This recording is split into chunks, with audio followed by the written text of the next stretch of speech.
Good morning, and welcome to the Unitarian Universalist Church of the Desert. I am Ginger Hemingway, your worship associate for today. As we begin, we acknowledge that we are on the historic homelands of the various bands of the Kaiwea people, and we honor the unique relationship that we hope emerges between our community and the Indigenous people and their traditional territories. Let this acknowledgement serve as a reminder to recognize, honor, reconcile, and partner with the Kaiwea people whose lands and water we benefit from today. In this congregation, we welcome people of all sexual orientations and gender identities, of all ages and sizes, people of all economic statuses and professions, of all physical and mental abilities, people of all races and ancestries and cultures. We welcome you wherever you come from, whoever you love, whatever your immigration status or civic engagement. We welcome all of those who will learn and grow with us as we commit together to embrace the rich and beautiful diversity of the world and to build a community centered in justice, compassion, and love. You are welcome here. We're glad you are with us this morning. It is important to us here in this community to create a safe and healthy environment for everyone who gathers in worship, including those who are immunocompromised or have other risk factors. Our COVID protocols about vaccination and mask use are in place because we wish to do everything we can to protect all of us. A reminder that masks covering your mouth and nose are required to attend in-person worship, preferably KN95 masks. If you arrive without one, we have some available at the welcome desk. Please choose to act for the health and safety of our community. Our service is always available streamed on our website if you need to observe from home. Today we have a few announcements. Shirley?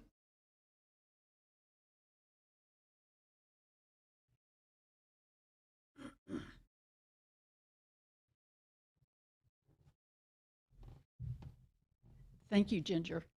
I'm Shirley LeMaster. I'm the company manager for Script to Stage to Screen. And I'm so excited to announce to you that we are about to open our new season. October 21st and 22nd will be our season opener. It's Don't Vote for Me. And it's very timely. It addresses ethical and moral dilemmas about how far will we go to protect our town and our community. It's an excellent play. Pamela Cole, who is a member here, will be in it. It's on Friday and Saturday night, 2 performances only, $10 at the door. We follow the same exact COVID protocols. So if you're here, or if you've been here, for those of you at home, if you've been here during our COVID protocols, you're in. So don't worry about it, just come and enjoy it. We're going to have 8 shows this season. If you've come once before and haven't come back, give us a try. Last season we got 28 nominations for Desert Theater League Awards, which is astonishing. So we hope we'll see you here. I think you'll find some very interesting shows coming your way. Some funny, some very serious. Thank you.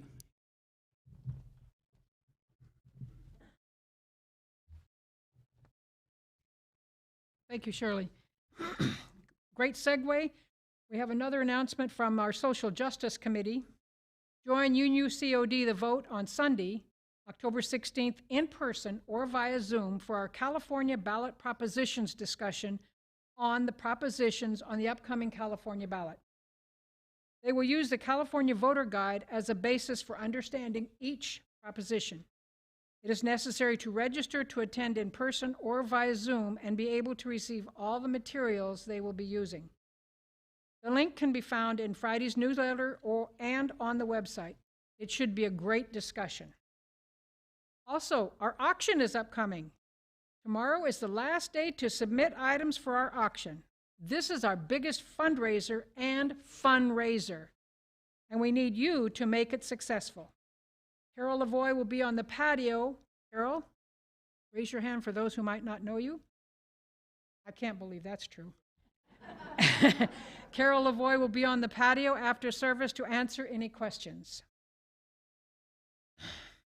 If you would like to be on our email list to learn more about us and our programming, please contact us at admin@uucod.org. That's admin@uuc.org. And now we will ring the Tibetan bowl to begin our service, and then listen to our music for centering.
Good morning.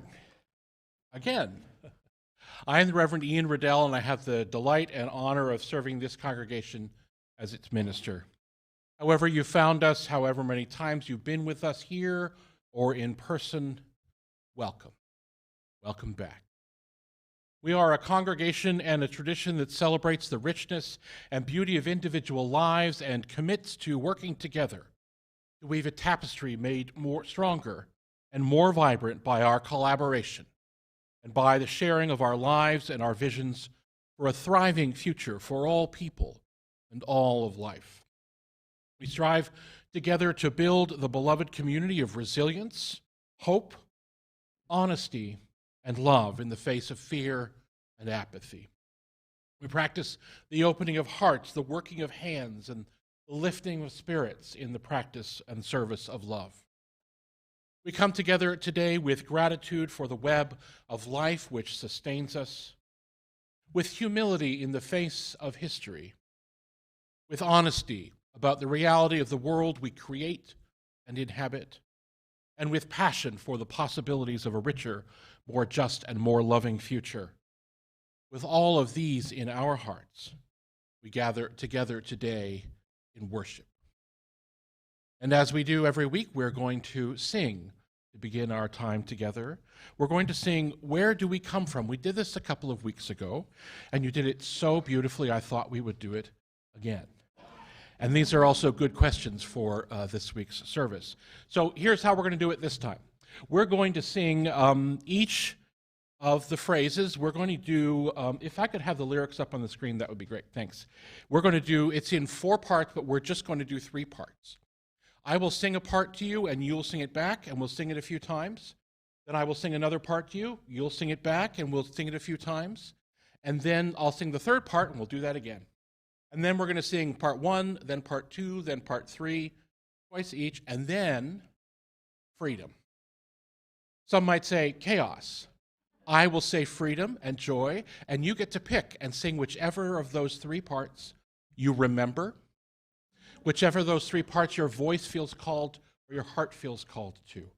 You could even improvise a fourth part. Okay? So could I have a starting note, Jeff, please? I'll sing it, and then you sing it back to me, okay? Where do we come from? What are we? Where are we going? Where do we come from? What are we? Where are we go again? Where do we come from? What are we? Where are we go? One more time. Where do we come from? What are we? Where are we go? My turn. Where do we come from? Down and up again. Where do we come from? Again. Where do we come? Once more.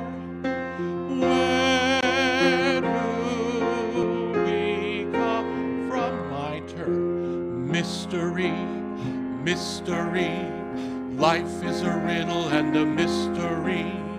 Mystery, mystery. Life is a riddle and a mystery. Again, mystery, mystery. Life is a riddle and a mystery. Okay, now what we're going to do is we're going to do part one twice, part two twice, part three twice, and then whatever you would like to sing. Okay? It'll be wonderful. It was wonderful before. Here we go, part one. Where do we come from? What are we?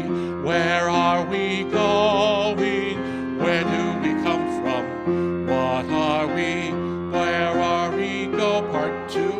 Where do we come from? Where do we come? Mystery, mystery, mystery. Life is a riddle and a mystery. Mystery, mystery. Life is a riddle and sing. Where do we come from? What are we? Where are we going? Where do we come from? What are we? Where are we going? Where do we come from? What are we? Where are we going? Where do we come from? What are we? Where are we going? Where do we come from? What are we? Where are we going? Where do we come from? What are we? Let's all do mystery and mystery, mystery. Life is a riddle and a mystery. Mystery, mystery. Life is a riddle and a mystery. Wonderful.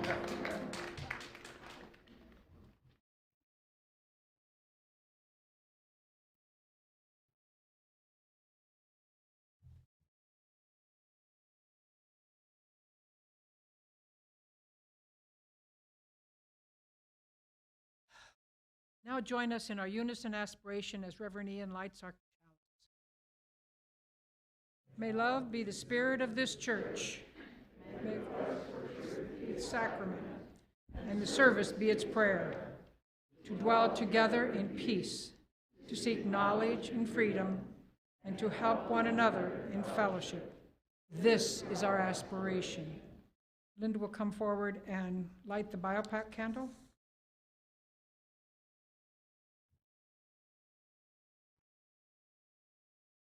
Ready? We light these candles in solidarity with Black, Indigenous, and other people of color as they journey toward spiritual wholeness. May we, as a beloved community, work to dismantle racism and all forms of oppression. May we live our lives with justice, dignity, and equity for all prevail. This morning's reflection is written by Laura Bogle. She's a Unitarian minister and we're reading this with her permission. This is our home, but not just ours. We gather here to remember this is our home, but not just ours. This land we live on, this water we drink, this air we breathe, these old mountains that hold us steady to our ground, these forests that give us their healing green, these flowers that give us their beauty and fragrance, these fields that give us our daily bread, these stars that show us our place, the wilderness and the tame backyards, all of it, our home. We remember the ancestors who lived on this land and who have shaped it, the Kaiwea people, the settlers, the mountaineers, the farmers, the hunters, the immigrants, the artists, the families, the explorers, the business people, the engineers, the builders, the scientists, the teachers, the workers, the leaders. We inherit their choices. We honor the animals and creatures that have made their home in this land, the ones here now and the ones that used to be here. We envision the future generations who will live on this land and let their voices fill our hearts. We gather here to remember this is our home, but not just ours. Will the ushers please come forward and accept the offering?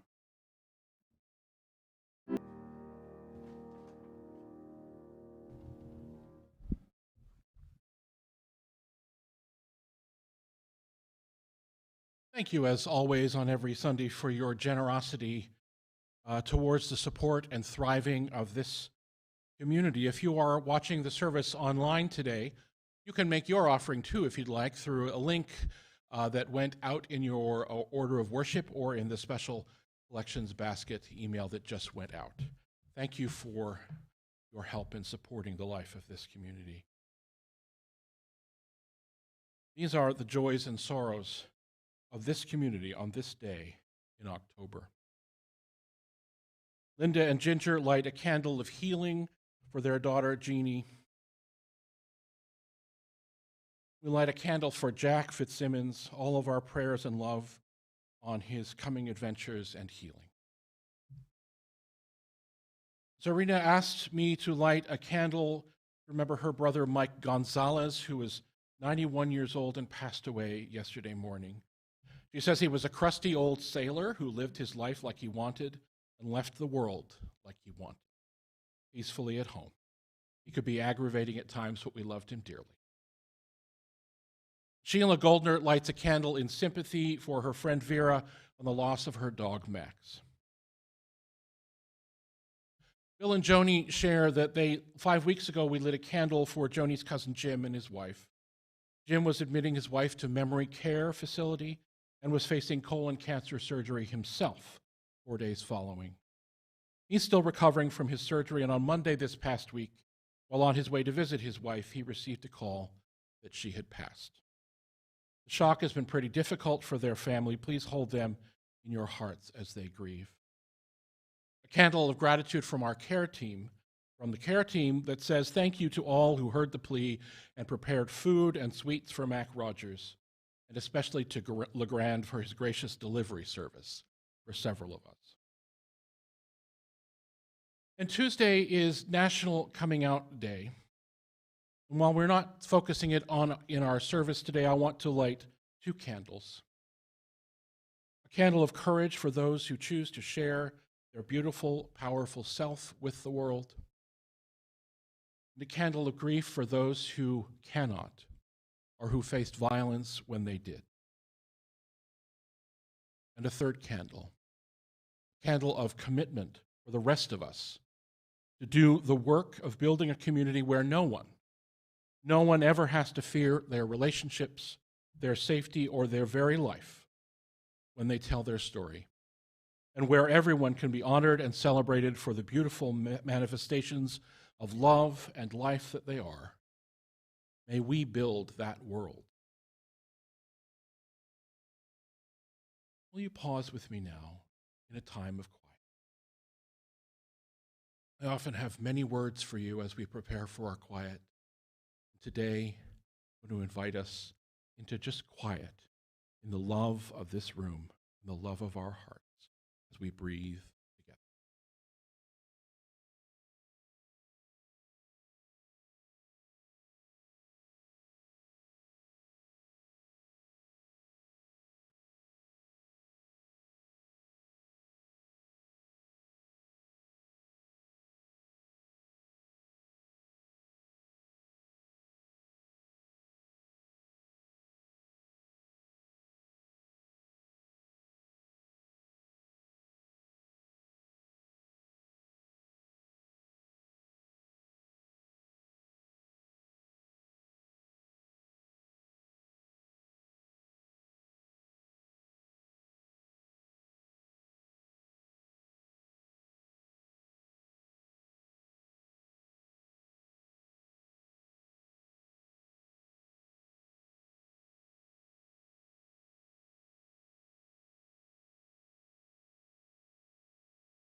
May all beings know peace. May all beings know love. May all beings know an end to suffering. May it be so. Let's sing together again as we share our hymns for meditation, Spirit of Life and Fuente de Amor.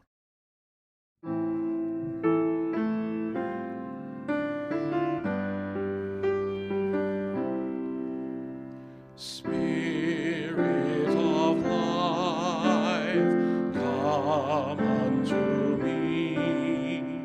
Sing in my heart all the stirrings of compassion. Blow in the wind, rise in the sea, move in the hand, giving life the shape of justice. Roots hold me close, wings set me free. Spirit of life, come to me, come to me. Fuente de amor, ven hacia mí y al corazón cántale tu compasión. Sopla el volar, sube en la mar, hasta moldear la justicia de la vida. Arráigame, libérame, fuente de amor, ven a mí, ven a mí.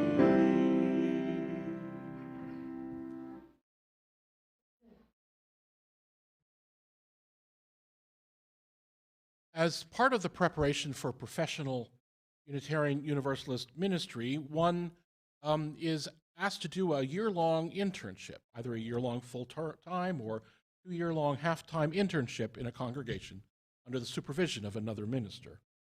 I did my intern ministry at the Unitarian Universalist Church of the Monterey Peninsula in Carmel, California. Yes, I know, it's beautiful there. It was also one of the most challenging and wonderful years of my life, but yes, it is very beautiful there. But since I was studying in Meadville Lombard Theological School, which was in Chicago, Mark, my husband, and I needed to get from Chicago to the West Coast. And we planned a 2.5-week road trip, making planned stops along the way to see friends and to see parts of the country we hadn't seen before and wanted to experience. We spent some time in Las Vegas and Los Angeles, stopped in Park City, this is not in order, by the way, in Park City, Utah, and Zion National Park. Early in the trip, we spent some time in the Badlands of South Dakota. We went to Wall Drugs in South Dakota. And then we stopped at Mount Rushmore National Monument.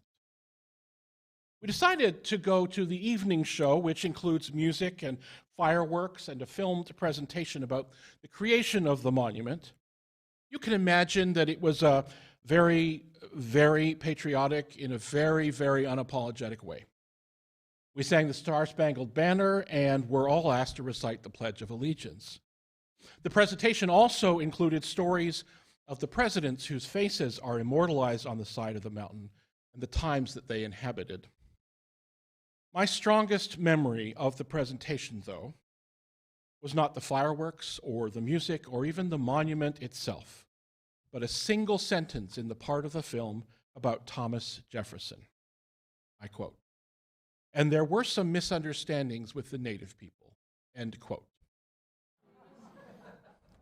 This was not followed by a description or an explanation of these misunderstandings, though. The film went on to another of Jefferson's wonderful achievements as president. There we were, down the road from Custer State Park, near Black Elk Peak, a few miles away from the Indian Museum of North America and the Crazy Horse Memorial, built in response to Mount Rushmore, surrounded by reservations. And there were some misunderstandings with the native people. Now, I know that this kind of national monument, especially one like Mount Rushmore, is not necessarily the place to look for nuanced history of our nation, of this nation.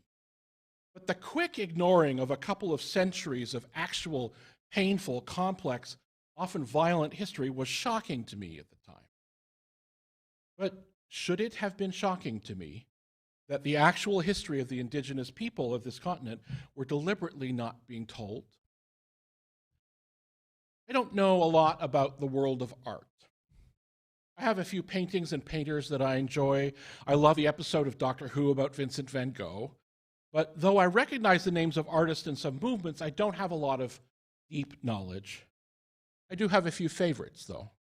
I love the portrayal of heavier bodies in the works of Colombian painter Fernando Botero, and the haunting evocation of Pacific West Coast rainforests in the paintings of Canadian Emily Carr. But my favorite paintings have always been the paintings of mountains and glaciers by Canadian artist Lauren Harris. Harris was the guiding figure behind the creation of the Canadian cadre of artists known as the Group of Seven. Now, all of the Group of Seven's works were known. This group of painters were known for their powerful depiction of the Canadian landscape. Harris's landscape paintings are bold, iconic images of towering mountains covered in snow and ice. They are really powerful in their depiction of the meaning and feeling of mountain and snow and north, rather than actual, really accurate representations. You saw one of the paintings earlier in the service during my opening words. Triangular shards of rock and ice growing out of empty hinterlands. A few years ago, there was an exhibit of Harris's works that went around, partly sponsored, interestingly, and funded by Steve Martin. It showed at the Hammer Gallery in Los Angeles and other places, including the Art Institute of Ontario in Toronto. It was called The Idea of North. Soon after the exhibit opened in Toronto, there was an article in the magazine Canadian Art that asked, whose idea of North? The author, David Murray Kawimhe, shared the exhibit's description of Harris's work as portraying, quote, an empty, cool, modern landscape devoid of human presence. It is the emptiness of these landscapes that is arresting. And most notably, they are empty of the First Nations Indigenous peoples who lived in these landscapes. Their presence is erased. I grew up understanding that my country was vast and mostly uninhabited. Despite the historic and current existence of First Nations peoples throughout that vastness, word of vocabulary, we in Canada, they talk about First Nations along with Indigenous and Native. Part of the reason I grew up understanding things this way was that understandings of the landscape in Canada were shaped by the art of Harris and other Group of Seven painters. The presence in that landscape of First Nations people, their history, their reality is diminished at best and perhaps intentionally ignored. Now, Americans might look at the landscape photographs of Ansel Adams and his successors and wonder the same thing. You saw one of those pictures earlier as well. As we tell the stories of our landscapes, are we ignoring, erasing, and dismissing the stories and presence of the people who have inhabited, managed, and thrived in these landscapes for thousands of years? It is hard not to see this art now as part of a larger cultural process of erasing history and reality, especially in Canada, where the nation and its institutions are being forced to face up to a history of systemic erasure of culture and lives at the devastation caused by the residential school system that more and more is exposed each day. And despite our joy at feeling good about Unitarian Universalists and the other churches and congregations creating those residential schools, we built one too in the American West. More about that story another day. If you see this art, if you listen to the stories told about our nation's histories, you might imagine that when Europeans arrived on these shores, they found them sparsely populated by people whose cultures were simple and deemed by the arriving Christians as weak and inferior, and which the Europeans felt morally and religiously justified in subduing or destroying. You may remember Kevin Brandt's sermons last summer about the doctrine of discovery, which gave earthly and heavenly justification for these attitudes and behaviors. I did learn a little bit about First Nations growing up in my school, but what I learned was that they were in the past, that the Hurons were defeated and destroyed, and they no longer existed in my part of the world. You may have also grown up like I did watching Schoolhouse Rock, or your children may have watched Schoolhouse Rock, sprinkled in between Saturday morning cartoons. Along with jaunty explanations of how laws are passed, I'm just a bill, and what nouns are, person, place, or thing, and how to use conjunctions. Conjunction, junction, what's your function? Exactly, yes. Schoolhouse Rock also gave us some history lessons, including elbow room, a lively musical indoctrination into manifest destiny. God gave us white folk this country so we could spread far and wide from coast to coast.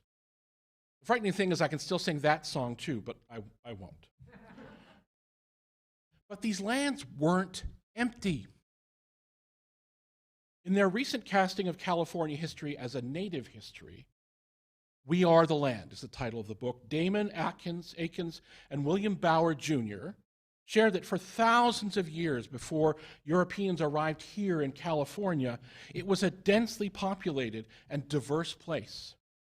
They cite population numbers of native peoples, and it's hard to really know, but ranging from 310,000 in California to 700,000, to some estimations of 1 million people here in California, or what became California, before the arrival of Europeans and the arrival of their diseases.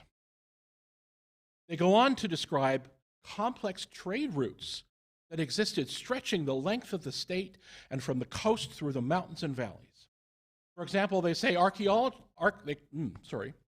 they reference archaeological sites on San Nicolas Islands off the coast, Nicholas Island, containing obsidian from the Cosa Range of mountains, chert from around present-day Monterey, soapstone from Santa Catalina Island, and fused shale from Happy Camp Canyon north of the modern Simi Valley, all of this on San Nicolas Island. This is true throughout the lands that would become United States and Canada.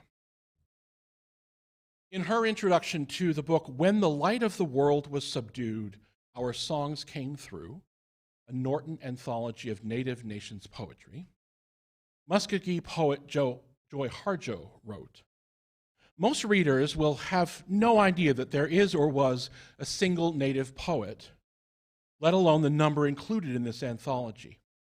Our existence as sentient human beings," she continued, "in the establishment of this country was denied. Our presence is still an afterthought and fraught with tension because our continued presence means that the ethnic storyline of the founding of this country is inaccurate. The United States is a very young country and has been in existence for only a few hundred years, she continues. Indigenous peoples have been here for thousands upon thousands of years, and we are still here. So how do we change our understanding of the past? How do we ever do this? We read, we listen, we research, we visit, we learn. We intentionally commit to learning different ways of seeing the past. We commit to intentionally asking ourselves to question the framing of our history that we have come to understand as normal. And when we're doing this, what would it mean to intentionally choose to learn from Indigenous peoples themselves, rather than filter through white or other perspectives? So much of what we know about the life and cultures of Indigenous folks everywhere, but here in California, especially, has been filtered through the mindset of missionaries and white anthropologists, like Ursula Le Guin's father, Theodore Kroeber. What if we reached for different sources? Sources like Bauer and Aiken's We Are the Land. Sources like Harjo's edited collection of poetry. Sources like Roxanne Dunbar Ortiz's An Indigenous Peoples History of the United States, which I know that many of you read last year. Sources like the programs of the Indigenous folks of our own valley. Early in the summer, members of our Lifespan Education Committee and our Diversity, Inclusion, and Belonging Ministry team met to explore together how we might best live into the hopes expressed in our land acknowledgement at the beginning of every service, especially the phrase, "We honor the unique relationship that we hope emerges between our community and the Indigenous people and their traditional territories." How might we begin to build that relationship? Well, we very quickly realized that we needed to not expect relationship without preparation. And we thought that our first work would be to educate ourselves better about history and about the present reality and life and culture for the Cahuilla people and others here in this valley. Several members of that group have signed up for a course about the Cahuilla bands offered by the Cahuilla bands. And we're also working on getting speakers from the tribes to come here and share it with all of us. Because the present reality is important too. If we rely on the history so many of us have learned, we would think that most of the Indigenous folks are not here anymore. We'd be relying on a history that, when it actually acknowledged the presence and cultures of Indigenous folks, told stories of destruction and victimhood, like the Hurons I learned about in elementary school. And there was a great deal of violence and destruction, there was. But to only hear and tell that story stops us from seeing and understanding the present reality. We need to learn new history or see it differently. We need to hear the stories of brave resistance to that violence. We need to hear the stories of rich, complex economies. We need to hear the stories of living and managing the environment. We need to hear the stories of multifaceted ways of living. In an article about Two-Spirit Indigenous peoples, Abel Gomez writes about the importance of seeing the present to understand. He quotes Chippewa literary scholar Gerald Visinor, who shares the word survivance, combining survival and resistance as a description of the Indigenous experience. Survivance is an active sense of presence, he writes, the continuance of Native stories, not a mere reaction. I think we are called to learn and see the true history of these lands and the people who inhabited and managed them long before Europeans came to these regions. And just as importantly, we are called to see and understand that these people are not past people. They are still here, as Joy Harjo said, still part of the unfolding of a new history, still active participants in the complexities of modern life. Many of you, like me, I think, pay monthly to the Cahuilla people for the use of the land, depending on where your house is in this valley. That is one way of understanding that folks are still here.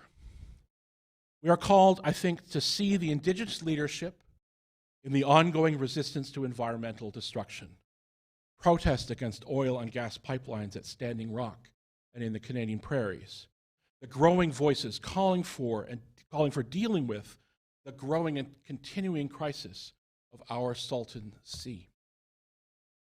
To see the flourishing culture and economy in so many Indigenous communities, including here in the Coachella Valley.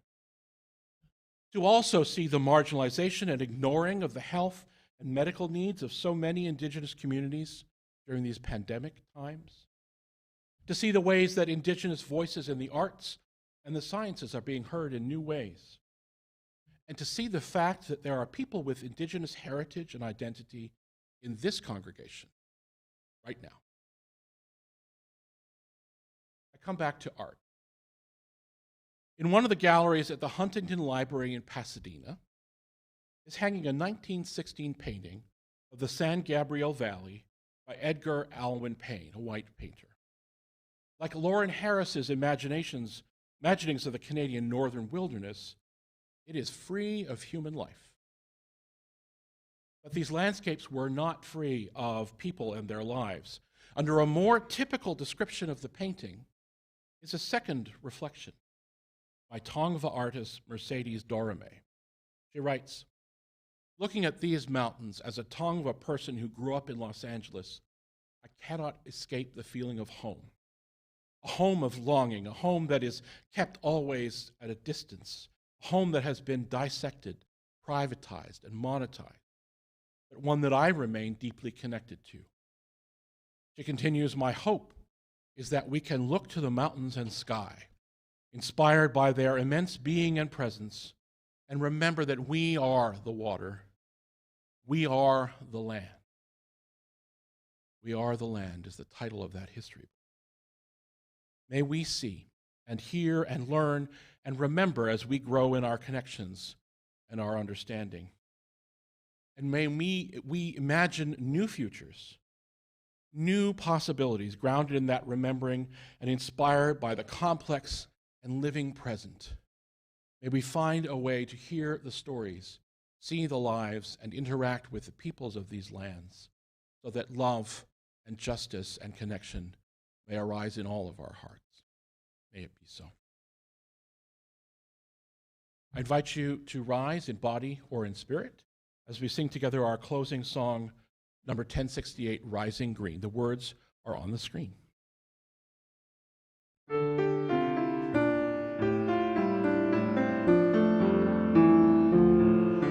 My blood doth rise in the roots of yon oak, her sap doth run in my veins, boundless my soul, like the open sky, where the stars forever have lain. Where the stars, where the stars, where the stars forever have lain. My hands hold the weavings of time without end, my sight as deep as the sea, beating my heart sounds the measures of old, that of love's eternity, that of love, that of love, that of love's eternity. I feel the tides as they answer the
Thank you, Reverend Ian. We extinguish this flame, but not the light of truth, the warmth of community, or the fire of commitment. These we carry in our hearts until we are together again.